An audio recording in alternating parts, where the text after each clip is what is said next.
तालियों के साथ स्वागत कीजिए चंद्रशेखर आजाद रावण जी का, जो कि इस सेशन का हिस्सा बनने वाले हैं। राहुल इस सेशन को आगे बढ़ाएंगे। Over to you Rahul.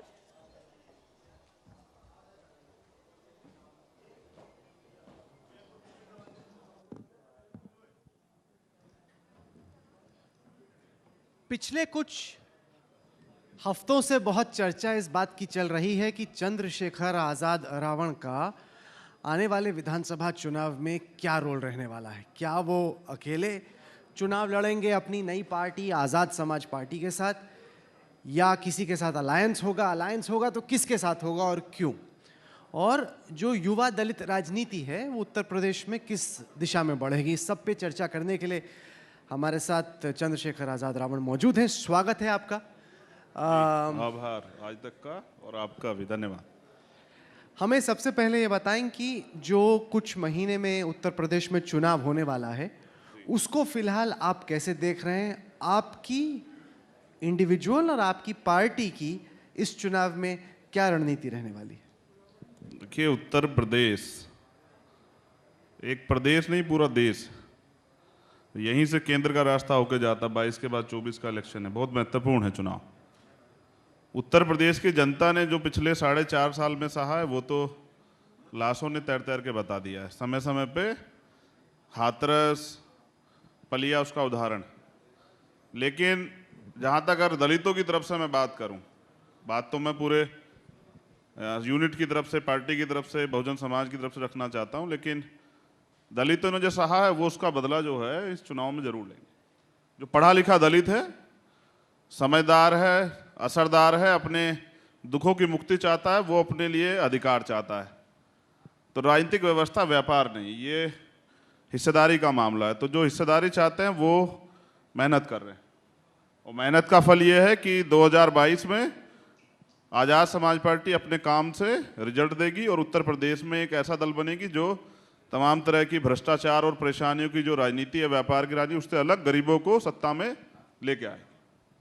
मैं समझा नहीं, क्योंकि आपने जो जवाब दिया बड़ा गोल मटोल से जवाब दिया। मैंने आपसे बड़ा सिंपल पूछा कि क्या आज़ाद समाज पार्टी अकेले चुनाव लड़ेगी, क्या आपका किसी पार्टी के साथ अलायंस होगा, अगर पार्टी के साथ अलायंस होगा तो किसके साथ, किस रूप में आप पूरे राज्य में अलायंस करना चाहिए। अच्छा, आपने युवा दलित राजनीति की बात भी की थी तो मैंने उस पर बात रखी। अलायंस जो होगा वो यूनिट तय करेगी। हम अपनी 403 विधानसभाओं पे अभी साइकिल यात्रा हमने निकाली थी, बहुजन साइकिल यात्रा। हम अपना संगठन निर्माण कर रहे हैं, बिल्कुल पूर्ण रूप से 62% यूनिट जो है ब्लॉक स्तर की, हमारी बूथ स्तर की तैयार होगी। इस महीने का हमारा टारगेट है कि बाकी 38% जो संगठन बचा है उसको तैयार करना है। तो फिर उसके बाद उत्तर प्रदेश में भारतीय जनता पार्टी का जो ये कुशासन है, इसको रोकने के लिए अगर पार्टी की कोर कमेटी कोई निर्णय लेगी तो उस पर भी जाएंगे, वरना हमारी रणनीति ये है कि 403 सीटों को पे चुनाव लड़ा जाए। पर आपकी नई पार्टी से होगा ये कि जो दलित समाज है जी, वो बढ़ जाएगा एक तरीके से, क्योंकि अब तक बीएसपी थी एक ऐसी पार्टी जो कि कहती थी कि दलितों के हक के लिए लड़ने वाली पार्टी हम हैं। अगर आपकी भी आज़ाद समाज पार्टी इसके बीच में आ गई तो दलितों का वोट तो स्प्लिट हो गया। तो चुनाव में जीत हासिल करने के मकसद से या दलितों के अधिकारों को आगे बढ़ाने के लिहाज से आपने फायदा पहुंचाया कि नुकसान। देखिए, रिप्रेजेंटेशन तो अभी भी अन्य पार्टियों से भी लोग गए। जितने शेड्यूल कास्ट की विधानसभा की सीटें आरक्षित, उन पे तो लोग हैं। राजनीति सिर्फ चुनाव लड़ना नहीं, मेरे शब्दों में राजनीति 5 साल उनके दुख सुख में भागीदार रहना, जब उनके साथ अन्याय अत्याचार हो उनकी लड़ाई लड़ना, उनको न्याय दिलाना, और जब उनके अधिकारों पे कुठाराघात हो तो उनके लिए खड़े रहना, उनके बीच जाना। तो ऐसी समझ में मैं समझता हूँ 30% दलितों की आबादी 2014 के लगभग जो सेंसस एक जारी हुआ था उसमें है उत्तर प्रदेश में। और अगर बंटने की बात यह है तो मैं समझता हूँ कि एक जाति से तो कोई पार्टी आगे नहीं बढ़ सकती। तमाम जातियों को जोड़ के, उनको नेतृत्व दे के, संगठन बना के इसी तरह से भूमिका बनाई जाती है। फिर लोगों के अपने इश्यूज होते हैं, जो इश्यूज होते हैं वो भी जुड़ते हैं। तो आप अभी चुनाव हुआ, पंचायत चुनाव, लोगों ने, जनता ने हमें मौका दिया। वो मौका इसलिए तो दिया कि जिन लोगों के भरोसे वो थे उन्होंने खामियां बरती, उन्होंने उनका काम नहीं किया। कई ऐसे मामले हैं जिसमें दलित अपने आप को अकेला खड़ा देखता रहा, कोई उसके साथ नहीं खड़ा हुआ। तो ये स्पेस इसलिए बना दलित राजनीति में क्योंकि लोग अब कुछ नया चाहते हैं। वो पुरानी राजनीति और रणनीतियों से उब चुके हैं, अब वो नया चाहते हैं। नए में नौजवान नेता तैयार हो गए हैं, वो जनता के बीच जा रहे हैं। तो दरअसल ये है, जब आप चेक कराओगे कि देखो बातें तो बहुत सारी हो रही हैं, लेकिन आज़ाद समाज पार्टी लोगों के दिलों में जगह बना रही है अपनी मेहनत से, अपने काम से। और जब चुनाव का परिणाम आएगा तो वो देखने लायक होगा। आप अगर एंड में वोट कटुआ साबित हुए तो? देखिए, वोट कटवा और वोट बंधवा तो अब दलित नहीं रहा है। वो अब अपने अधिकार, देखो ना, लंबे समय 70 साल में उसको मिला क्या, ये वो देख रहा है। तो अब वो अपने अधिकारों के प्रति सचेत हो गया, ये भी सचेत हो गया कि उनकी लड़ाई कौन लड़ रहा है और उनके मुद्दों पे बात कौन रखता है। जब उनके साथ हाथरस घटता है तो कौन खड़ा होता है, जब उनके साथ जब रविदास मंदिर टूटता है तो कौन खड़ा होता है। तो जो पुरानी राजनीति है, वो ट्वीट करो या सम्मेलन करो, उस राजनीति से वो बाहर निकलना चाहता है, वो झटपटा रहा है। और झटपटाने पे आज़ाद समाज पार्टी उसके लिए विकल्प है। तो वो वोट कटवा साबित नहीं होगा, क्योंकि जिला पंचायत चुनाव में लोगों ने हमें वोट देकर साबित किया कि वो हमें भविष्य देखते हैं। तो ये तो चुनाव के बाद ही बताएगा कौन वोट कटवा होगा, कौन आगे बढ़ेगा, कौन पीछे जाएगा। आपकी प्रियंका गांधी वाड्रा से मुलाकात होती है, अखिलेश यादव जी से आपकी बातचीत होती है जी, तो कौन बेटर पार्टनर हो सकता है, कांग्रेस या समाजवादी पार्टी? देखो, राजनीति में जितना हमने सीखा है, वैसे तो नेताओं के बेटे जो हैं, जो 25 साल 26 साल के MP MLA बन जाते हैं, उनको नेता कहा जाता है। लेकिन हम तो मेहनत करके आए, तो हमने ये समझा है कि राजनीति में अगर किसी की बड़ाई और बुराई करो तो लोग उससे भविष्य आंकने लग जाते हैं। तो मैं किसी पार्टी को ये नहीं कहूँगा कि उसने बहुत अच्छा काम किया, चाहे समाजवादी हो या कांग्रेस की भी सरकारें हैं। समाजवादी की हमने देखी, कई मुद्दों पे उन्होंने बहुत अच्छा इलाज किया 5 साल, अब योगी सरकार कर रही है। तो मैं ये मानता हूँ कि हमारे कॉमन मिनिमम प्रोग्राम, उन पे जो सहमत होगा, जैसे अगर मैं गठबंधन के बारे में आपसे जिक्र करूँ कि दलित अब किसी के सामने प्लेट लेके नहीं जाएगा कि उसे कुछ दे दो, वो अपनी हिस्सेदारी चाहता है। जो दलितों को उसकी हिस्सेदारी देगा, दलित उसके साथ जाएगा। तो आज़ाद समाज पार्टी अपनी हिस्सेदारी चाहती है। 30% दलित हैं। अभी पिछले कुछ समय से ब्राह्मणों की खूब चर्चा हो रही, सम्मेलन भी हो रहे हैं।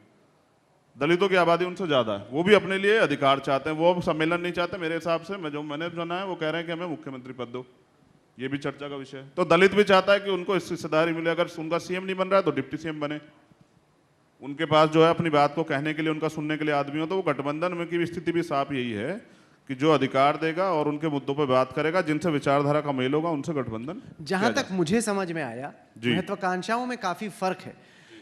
जो बाकी पार्टियां, उनको लग रहा है कि हाँ 4-6 सीटें हम आज़ाद को दे सकते हैं। आपको खुद को लग रहा है कि 100 सीटों पे मैंने अपने कैंडिडेट तैयार कर दिए हैं। तो ये जो गैप है, 4 और 6 जो आपको वो लोग देना चाहते हैं अपने साथ रखने के लिए, और 100 जो आप चाहते हैं, वो तो बहुत बड़ा गैप है। देखिए, भाजपा को रोकने के लिए दलितों ने ऐसे बाहें फैलाई हैं क्योंकि बहुत इलाज हुआ। लेकिन अगर कोई दलितों कमजोर आंकने का प्रयास करेगा तो वो फिर अपनी क्षमता के हिसाब से जवाब देने की ताकत में है। दलित यहाँ ऐसा नहीं, दलितों ने यहाँ सरकार बनाई है तो अपने दम पे सरकार बनाई है, ऐसा भी नहीं किसी के चरणों में पड़ के बनाई हो। तो जो कुछ देना चाहता, मैंने कहा ना कि हम लेना क्या चाहते हैं। हमने कहा हमारा हाथ ऐसे नहीं है, राहुल जी, ऐसे नहीं है हमारा हाथ। हमारा हाथ ऐसे, हमारी वजह से बनेगी जिसकी बनेगी, और जिसकी नहीं बनेगी वो भी हमारी वजह से नहीं बनेगी। तो एक प्रशिक्षण तो आपने देखा कि वो बिहार में हो चुका है। अति महत्वाकांक्षा लोग गलती कर जाते हैं, मगर हम ये पहले से कह रहे हैं, पहले दिन से, कि हम चाहते हैं भारतीय जनता पार्टी को उत्तर प्रदेश में रोका जाए। और इसके लिए लोगों को बड़ा दिल दिखाना पड़ेगा। अगर वो सोचें कि भाई बिना कुछ दिए और लोग वोट दे, तो ऐसा तो इतने अच्छे काम तो किसी पार्टी ने नहीं किए।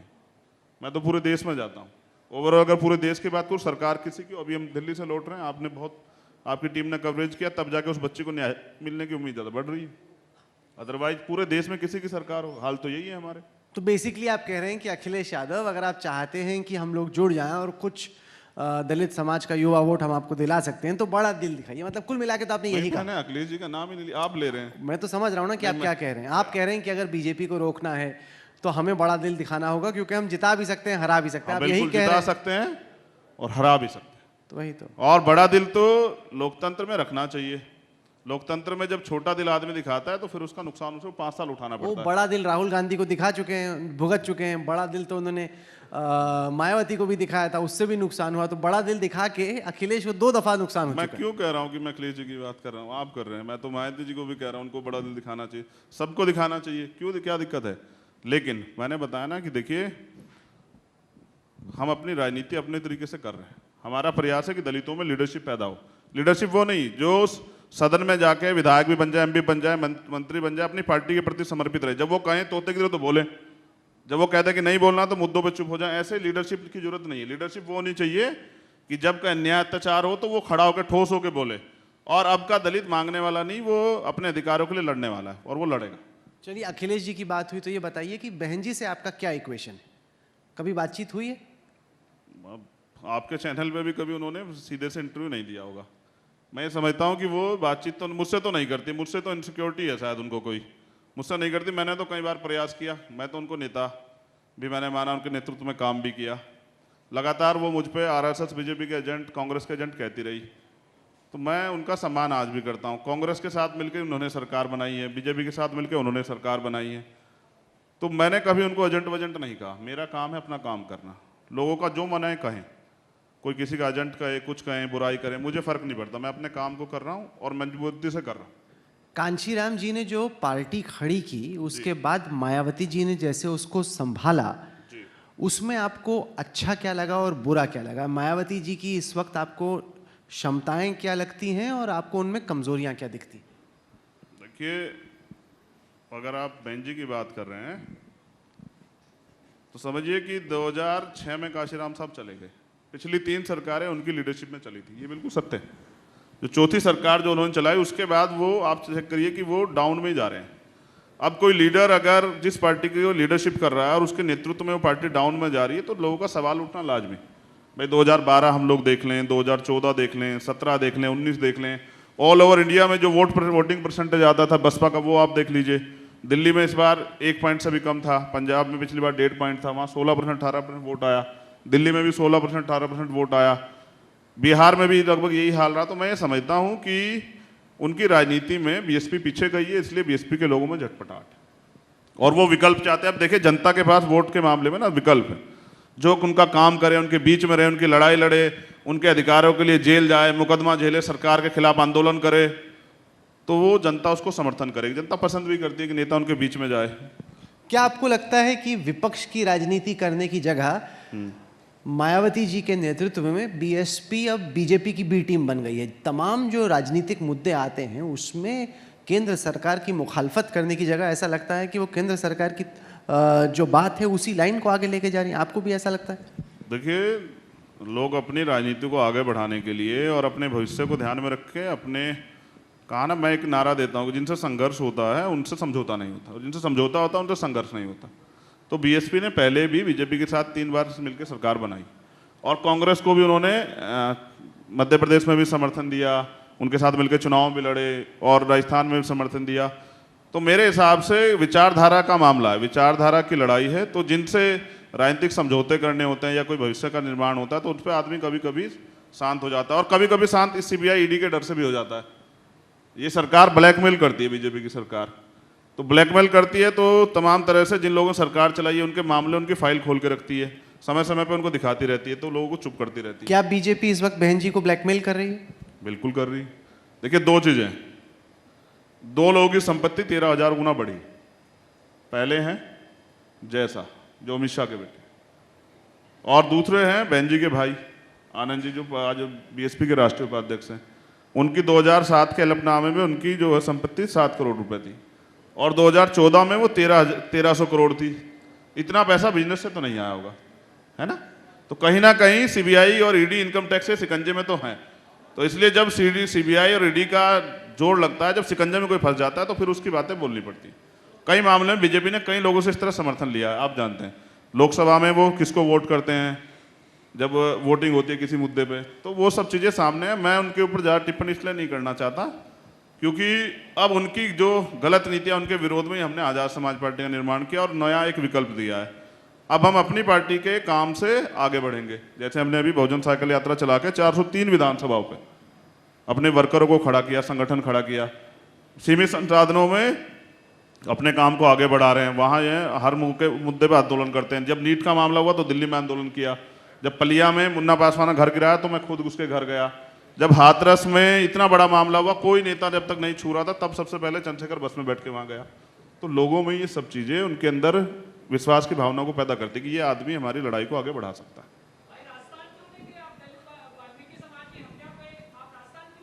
नहीं, मैं राजस्थान जाता हूँ। राजस्थान में चूरू का नहीं, ऐसे नहीं हो सकता। देखिए, आपको अपना राजनीतिक एजेंडा चलाना है, वो आप कहीं और जाके कीजिए। यहाँ पर बैठ के नहीं, इस तरीके से मैं सवाल पूछना राहुल जी, मैं एक मिनट जवाब देता हूँ बस। थाना गाजी में एक कांग्रेस की गवर्नमेंट में बड़ा मामला हुआ था, एक बच्ची के साथ उसकी वीडियो वगैरह वायरल कर दी थी, पति पत्नी की। मैं गया था और 1 साल के अंदर सजा मिली उन लोगों को। हमने आंदोलन किया था जयपुर में, पूरे दिन जयपुर को बंद रखा था, पूरा आंदोलन किया था। ऐसा नहीं मैं सब जगह जाता हूँ, मगर आप व्यक्ति तो एक ही हूँ ना। मोदी जी तो बेचारे चुनाव में जाते हैं, और मैं क्योंकि इतना बड़ा समाज है, मेरे बहुत रोज ट्वीट आते हैं, आज यहाँ हो गया वहाँ हो गया। एक आदमी सब जगह नहीं जा सकता है। आपके पास भी बहुत सारी यूनिट है पत्रकारों के साथियों की जो सारे मुद्दों पे बात करते हैं, एक आदमी नहीं कर सकता ना। और फिर मैं इंसान ही तो हूँ, मेरे पास तो संसाधन भी नहीं है। प्रयास करता हूँ कि जो जहाँ मामला होता है और जहाँ न्याय नहीं मिल रहा होता वहाँ जाता हूँ।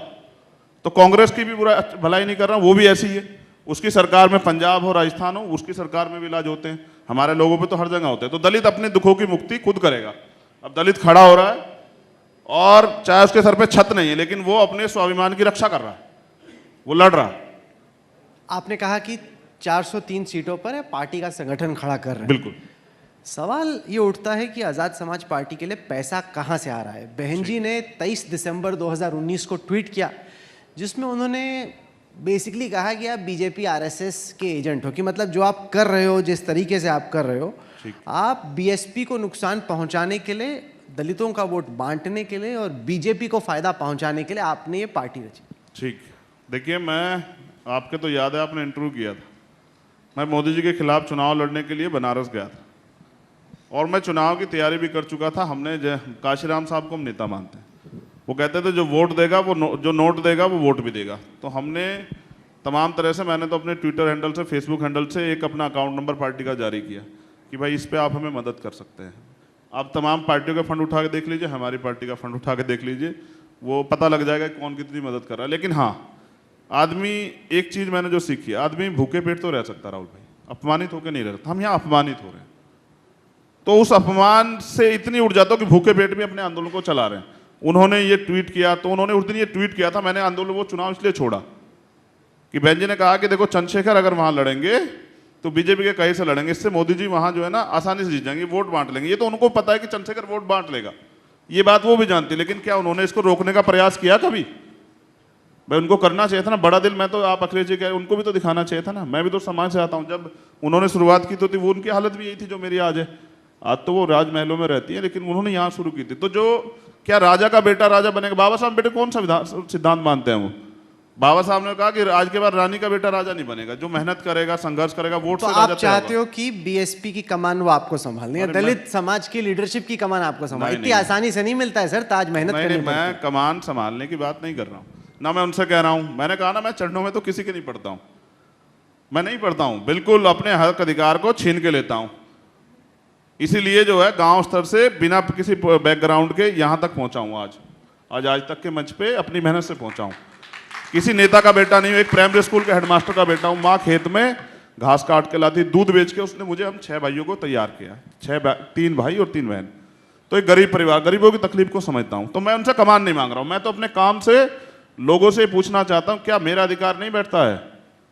क्या मुझे मौका नहीं मिलना चाहिए? आपने सबको मौका दिया, 4 बार सीएम बना दिया, सब कुछ कर दिया। मैं एक बार मुझे मौका दे के देखें। अगर जिंदगी ना बदल दी उत्तर प्रदेश के दलितों की, जहां जहां मौका मिलेगा तब कह देना भाई, अवसर तो बैठता है ना एक बार। मैं तो लोकसभा नहीं गया। पर ऐसा तो नहीं कि बहुत जल्दी आप बहुत ज्यादा चाह रहे हैं, मतलब आप सीएम बनने की बात करें सर, विधायक तो बन जाइए पहले। अरे मैं विधानसभा चुनाव ही नहीं लड़ूंगा राहुल भाई, समझिए। नहीं लड़ूंगा? नहीं लड़ूंगा, पार्टी को लड़ाऊंगा ना। मैं बनने बनाने के में विश्वास नहीं रखता हूं। हम तो मेकिंग मेकर हैं। इस समाज का इतना बड़ा 30% दलित समाज है, किसी को बना दे। और पहले बनाया मान्यवर काशीराम साहब ने मुलायम सिंह यादव को मुख्यमंत्री। आप समझ रहे हैं? मैं तो विधानसभा ही लड़ूंगा, तो मैं क्यों मुख्यमंत्री के सपने देख रहा हूँ? मैं सपने देखता हूँ कि दलितों पे जो शोषण, अन्याय, अत्याचार और ये खत्म होना चाहिए। योगी जी बड़ी बड़ी बातें, कानून व्यवस्था सब ढकोसला है, जीरो। हाथरस के मामले में आप आज के चैनल से कह रहा हूँ, आपके चैनल पे बैठ के कहा था कि इस परिवार को एक सरकारी नौकरी देंगे, पता करा लीजिए, आज तक नहीं दी। कहा था उस परिवार को, वो ये तो कह सकते हैं जो मैं कहते क्या भी हैं। एक सेकंड, परिवार को घर देंगे, आज तक नहीं दिया। 1 साल से ज्यादा का समय बीत गया, आज तक उस मामले में न्याय नहीं हुआ। ये ढकोसले और ये सब चीजें योगी के नाम से कोई योगी नहीं हो जाता। पर जो दलित लड़की थी जिसके साथ दुष्कर्म हुआ, उनके अटैकर्स तो चारों के चारों अरेस्टेड हैं, जेल में। तो ये तो योगी जी कह सकते हैं ना कि दलित समाज पे जो हमला कर रहा है वो कहीं से भी आए, वो किसी भी जात से आए, हम उनके खिलाफ कार्रवाई करते हैं। ये तो हाथरस की लड़की के सबको उन्होंने ही जलवाया था और डीएम जाके उन्हीं के इशारे पे धमका रहे थे। बिना पॉलिटिकल सपोर्ट के नहीं कह सकता डीएम को नौकरी करनी है, वहां सरकारें बदल जाती हैं। और एडीजे लॉ एंड ऑर्डर का बयान था कि रेप नहीं हुआ, तो उस पर कार्रवाई हुई आज तक एडीजे लॉ एंड ऑर्डर पे कि भाई आपने सुप्रीम कोर्ट का वायलेशन क्यों किया। उन्होंने कहा था कोई बयान नहीं देगा मेडिकल रिपोर्ट के बिना, ये काम पुलिस का नहीं है। तो हम सब जानते हैं उनके राज में क्या हो रहा है। पलिया में घर तोड़ दिया है, उसका ट्रैक्टर तोड़ दिया, घर का सामान तोड़ दिया, और क्या कहा कि छोटी जात की महिलाएं मजा देने के लिए होती है। तो छोटी जात का जूता मजा देने के लिए होता है। मैंने कहा था उन लोगों को, ऐसा नहीं है। जात इंसान की जात नहीं, तो जानवरों में जात होती है। इंसान की एक ही जात है, इंसानियत। वो सभी महिलाओं का, बहन बेटियों का, सारे धर्म के लोगों का सम्मान करे, बस यही होना चाहिए। तो जाति वाति ये बनाई है लोगों ने अपने फायदे नुकसान के लिए, मैं इसको नहीं मानता। आपका नेगेटिव एजेंडा क्या है, मैं समझ गया, इन द सेंस कि मायावती जी से क्या प्रॉब्लम है या योगी जी से क्या प्रॉब्लम है। आपका पॉजिटिव एजेंडा क्या है? चलिए, आप कह रहे हैं कि अगर मुझे सीएम बनाने का चांस मिलेगा तो मैं क्या करूं, बताइए, करेंगे क्या? आपका गवर्नेंस को लेके, पॉलिटिक्स को लेके, सरकार चलाने को लेके सकारात्मक एजेंडा क्या है? अब सही बात पे आपने बात रखी। ये अभी आपने स्वीकार किया ना कि अगर मौका मिलेगा तब चंद्रशेखर क्या करेंगे। तो बेहतर एजुकेशन जो है ना दलितों के लिए करेंगे, अच्छे स्कूल खोलेंगे और फ्री एजुकेशन सिस्टम करेंगे, कॉमन एजुकेशन सिस्टम, कि सब लोग आराम से पढ़ सके और अपने जीवन को तरक्की में ला सके। ये जो हेल्थ में इतने लोग मरे हैं ना, अभी ये मेडिकल फैसिलिटी नहीं थी। नहीं, आपने कहा इसको कि करेंगे। सर, आपने कहा कि रोजगार देंगे, दलितों को जमीन देंगे, रोजगार देंगे, दलितों के लिए ठोस कानून बनाएंगे कि उनकी बहन बेटियों की तरफ आंख उठाने से पहले लोग 1000 सोच नहीं। तो अगर एजुकेशन भी, हेल्थ भी आप दलितों को देंगे तो बाकियों का क्या करेंगे? अरे साहब, उनको देंगे जिनको नहीं मिल रहा है, बाकी तो सिस्टम में है ही सारी चीजें। कोई आप ये बताए, स्कूल खुलेगा तो क्या दलित के बच्चे पढ़ेंगे क्या? बताइए। ऐसा ना, महंगी शिक्षा, बजट क्या लगा रही है गवर्नमेंट? सेंट्रल गवर्नमेंट की बात कर दूं तो 6% सारी कंट्रियां लगाती हैं अपने क्या नाम हेल्थ पे। कहाँ लगा रही है? 1.5-2% लगा रही है और मर रहे हैं लोग, परवाह नहीं कर रहे ना। उनको लगता है ये इंसान ही नहीं है, इनकी बात ही नहीं होनी चाहिए। लेकिन हमें लगता है कि हम इंसान, हमारी बात होनी चाहिए। कितने लोगों को पढ़ने के लिए बेहतर अवसर देते हैं, कितना बड़ा समाज है। आज भी अभी मोदी जी कल इवेंट करा रहे थे, प्रोग्राम से ज्यादा पैसा जो है वो उस पर खर्च करते हैं, प्रचार पे, कट्टे भेज भेज के, थैले भेज भेज के, कि इतने लोगों को वो दे रहे हैं। उनका आंकड़ा ना कि 80 करोड़ लोग ऐसे हैं जो सस्ते राशन पर डिपेंड है। ये लोग कौन है, इनकी गिनती कराओ ना। अभी हम अभी सबसे ज्यादा लड़ेंगे पिछड़े वर्ग की जातिगत जनगणना के लिए। दलित वर्ग से आते हैं, पिछड़े वर्ग से नहीं आते, लेकिन लड़ेंगे कि भाई उनकी आबादी पता करो, उनके लिए कानून बनाओ, जो लोग बदहाल हैं उनके लिए व्यवस्था करो। कितने दलित जमीन वाले हैं?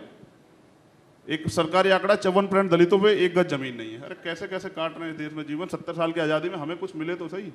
हम अपनी लड़ाई को आगे बढ़ा रहे हैं कि हमें भी अवसर मिले और हम आगे बढ़ें और सबके सहयोग लेके इस लड़ाई को और वो करें। क्योंकि एक कोई भी देश हो, समाज हो, एक व्यक्ति के विकास से नहीं बढ़ता, एक जाति के विकास से नहीं बढ़ता। सबका हो सार्वभौमिक विकास, तब जाके एक अच्छा देश बनेगा। कई लोग हैं वो कहते हैं कि बोलता ठीक है, हवाबाजी ज़्यादा है, हकीकत कम। ठीक है ना, वो नोटिस तो कर रहे हैं। आज दलित आज तक के मंच पे है, नोटिस किया जा रहा है। ये भी नोटिस कर रहे हैं कि बोलता ज़्यादा है, तो क्यों ना बोले। बोलने का अधिकार कौन छीन लेगा?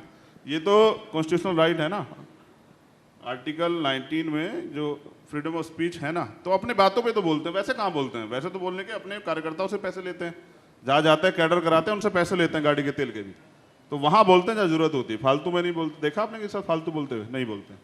लेकिन लोगों को चुभने लगे हैं, क्योंकि मुंह चुप कर करते हैं ना ऐसे, तो लोगों को चुभ जाते हैं। लोगों को लगता है दलित कैसे मुंह चुप कर रहा है, क्योंकि यहाँ तो हत्या हो जाती है इस बात पे। घोड़ी क्यों चढ़ रहा है दलित, इस पे इसकी हैसियत नहीं है। अरे हैसियत देखो, हमारे मेहनत को तो देखो कि हम कहाँ से उठ के कहाँ तक आए। हमें पानी पीने का अधिकार नहीं था। अब से 100 साल पहले बाबा साहब इसके लिए लड़े थे।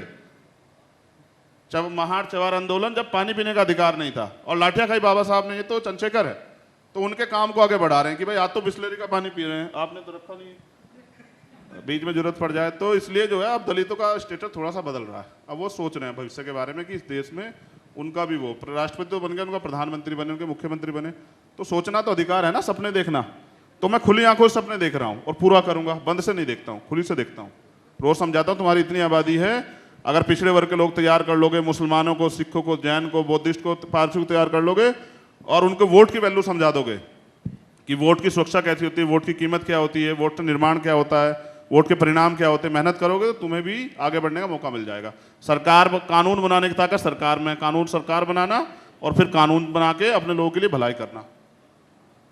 अच्छा, आप अपने नाम में रावण रखते थे, सर अभी भी रखते हैं या बीच में मैंने देखा कि आप रावण को हटाने की कोशिश कर रहे हैं अपने नाम से? देखो, मैं राजनीतिक फायदा नहीं देना चाहता राहुल भाई किसी को। देखो, नाम से कुछ होता भी नहीं। नाम अगर आपका राम रहीम हो तो आपका चरित्र बहुत अच्छा नहीं हो सकता। आशा राम हो, आपके नाम में राम जुड़ा हो तो आपका चरित्र बहुत अच्छा नहीं हो सकता। आप अगर के नाम में योगी जुड़ा हो ना, आप कहते हैं ठोक देंगे, और अभी धमकी दी मैंने 69,000 शिक्षक भर्ती में मैं गया बच्चों के पास, कहा कि संपत्ति जब्त करा देंगे। तो ऐसी भाषा नाम से नहीं होती, कर्म चरित्र होता है। आप चरित्र पे हमारे दाग आपको लगता हो कि ये आदमी चारित्रिक रूप से कमजोर है या जो कर्म से कमजोर हो तो आप कहें तो मान लो, लेकिन फायदा नहीं देता। इसलिए कहता हूँ रावण वाण मत कहा करो। चंद्रशेखर नाम है, आज़ाद मानसिक रूप से तो आज़ाद समाज पार्टी की बनाई है आज़ाद, और इस आज़ादी को आम आदमी तक ले जाना चाहते हैं। तो अपने काम से पहचान बनाएंगे, विश्वास कीजिए। बड़े सपने जरूर हैं लेकिन मेहनत भी बहुत करते हैं। अच्छा, आप ये 20 घंटे, 18 घंटे नहीं 20 घंटे आप ये बाबा साहेब अम्बेडकर की किताब लेके चल रहे हैं जी। आप पढ़ते हैं अम्बेडकर जी की लेखनी को? देखिए, बहुत बाबा साहब अम्बेडकर एक युग है, काफ़ी हद तक पढ़ता हूँ। उनके साथ साथ और लोगों को पढ़ता हूँ, जैसे बाबू जगदेव प्रसाद कुशवाहा, जननायक कर्पूरी ठाकुर, रामस्वरूप वर्मा जी, बहुत सारे लोग पढ़ता हूँ, मान्यवर काशीराम, पढ़ता रहता हूँ क्योंकि मेरे समय के नहीं ना, समकालीन नहीं है, मैं तो छोटा हूँ, तो उनको पढ़ के जानता हूँ कि वो क्या सोचते थे। तो मैं गूगली करूं? हैं? मैं गूगली करूं? कोशिश मैं कर लो। अगर अम्बेडकर जी के जीवन या उनकी किताबों के बारे में कुछ सवाल पूछूं, हाँ, मैंने आप कहा जवाब ना, देंगे? एक बहुत बड़ा अध्याय है।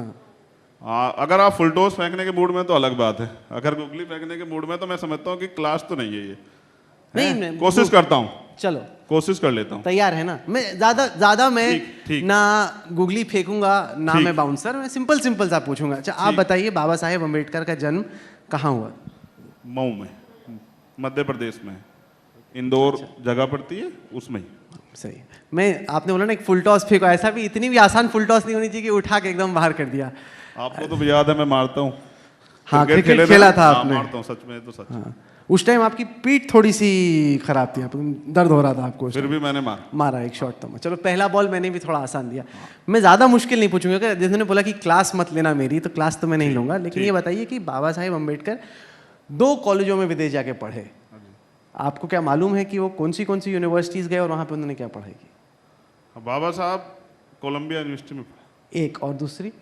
और एक हार्वर्ड में शायद नहीं, वो लंदन स्कूल ऑफ इकोनॉमिक्स में पढ़े थे। लेकिन लंदन स्कूल ऑफ इकोनॉमिक्स में हाँ, पढ़े थे। लंदन स्कूल ऑफ इकोनॉमिक्स में है। चलिए, कोलंबिया आपने पकड़ लिया तो चलो, फुल टॉस तो मतलब एक विकेट गिरी, एक बनी रही। हाँ, ठीक। अच्छा, वो डर रहे हैं, मैं ज़्यादा करूंगा तो उनको लगेगा ये तो एकदम पकड़ के फंस गए। नहीं, फंसता तो नहीं हूँ, क्योंकि मैं प्रैक्टिकली आदमी हूँ, सच कहता हूँ तो फंसता नहीं हूँ। मैंने बताया ना कि बहुत बड़ा वो है, और जिनको नोबेल मिला उन्होंने भी स्वीकार किया कि उनके गुरु बाबा साहब अम्बेडकर थे। तो एक लंदन कॉलेज ऑफ इकोनॉमिक्स में उन्होंने पढ़ाई की है, लंदन स्कूल ऑफ इकोनॉमिक्स। हाँ, तो अच्छा है, बाबा साहब से सीख रहे हैं। हम भी पढ़ते यहाँ तक आ गए हैं। अभी राजनीति को पढ़ रहे हैं, अब बहुजन पाठशाला चला रहे हैं। और जैसा कहा ना, पिछड़ों की जाति का जनगणना के लिए गांव-गांव जाओगे, पाँव चलो, गांव-गांव चलो, नुक्कड़ सभाएं करेंगे, चौपाल। और जो लोग सम्मेलन कर रहे हैं ना राहुल भाई, जब दलितों की हत्याएं होती हैं, उनके रेप होते हैं, घर जलते हैं, तब कोई सम्मेलन नहीं करता है। जब एक दिन में 20-20 मुसलमानों की CNPR NRC के आंदोलन में हत्या कर दी जाती है, प्रोटेस्ट करना अधिकार है, तब कोई सम्मेलन नहीं करता है। वोट सबको चाहिए, वोट सबको चाहिए।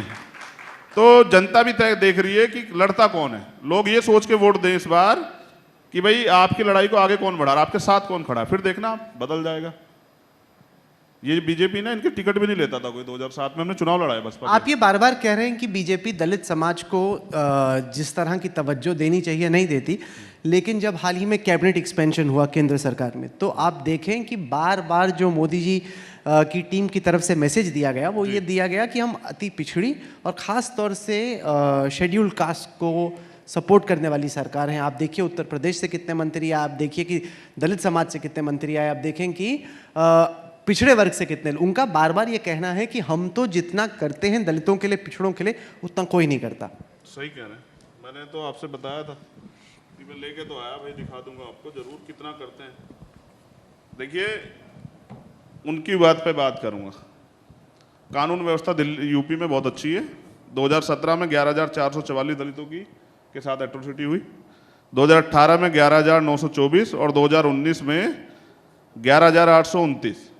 उसके बाद सेंसस की वो जो है एनसीआरबी का डाटा की रिपोर्ट नहीं आई क्योंकि कोविड और तमाम तरह की चीज़ें थी। 6% केसों में सजा होती है और पूरे देश में जो क्राइम होता है उसमें से हर चौथा क्राइम यूपी में होता है और 60% महिलाओं पे एट्रोसिटी घटनाएं बढ़ी हैं। देखो, बड़ी चीज छीनने के लिए, वोट का अधिकार छीनने के लिए छोटे छोटे प्रलोभन दिए जाते हैं। ये वोट की खरीदारी कहते हैं, इसको वोट का सौदा कहते हैं। अब दलित इस पर नहीं जाने वाला।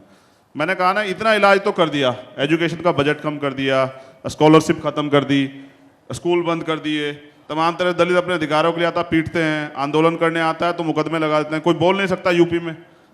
तो जो किया है वो तो जनता को पता है। कभी दलित मोहल्ले में जाइएगा और कहिएगा कि मैं योगी जी, बिना उसके, आपको तो जानते हैं यार सब लोग, कोई अनजान को भेजिए तो बताएं कि योगी जी का तो नाम ही मत लेना, योगी जी का बीजेपी से चिढ़ गए। आखिरी सवाल का जवाब दीजिए। हम देख रहे थे सोशल मीडिया पे लोग हमें सवाल भेज रहे थे, तो किसी ने पूछा कि इनसे ये जानिए कि क्या चंद्रशेखर रावण के फैन हैं? रावण उन्होंने अपने नाम में क्यों डाला?